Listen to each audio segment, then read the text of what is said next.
ব্যাপারটা এমন না যে আল্লাহ লিখে রেখেছেন বলে আপনি বেছে নিচ্ছেন। যেহেতু আপনি এটাই বেছে নেবেন, তাই আল্লাহ আগে লিখে রেখেছেন। এখানে পছন্দ আপনার, তবে আল্লাহ আপনার পছন্দ জানেন। যেমন ধরেন, একটা রাস্তার মোড়ে আসলেন, সামনে 5টা রাস্তা, রোড নাম্বার 1, 2, 3, 4, 5। এখানে পছন্দ আপনার, বেছে নিতে পারেন রোড নাম্বার 1, 2, 3, 4, 5। আপনি গেলেন রোড 2-এ। এটা আগে থেকেই লেখা আছে আপনার নিয়তিতে যে আপনি যাবেন 2 নম্বর রোডে। ব্যাপারটা এমন না যে আল্লাহ লিখেছেন বলে আপনি করছেন। যেহেতু আপনি এটাই বেছে নেবেন, তাই আল্লাহ আগে লিখে রেখেছেন। তাহলে পছন্দ আপনার।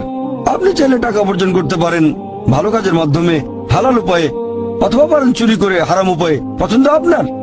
ধরেন চুরি করলেন, এটা আপনার সিদ্ধান্ত। তবে আল্লাহ আগে থেকে জানেন যে এই লোকটা সহজে টাকা পেতে চায়, তাই চুরি করবে।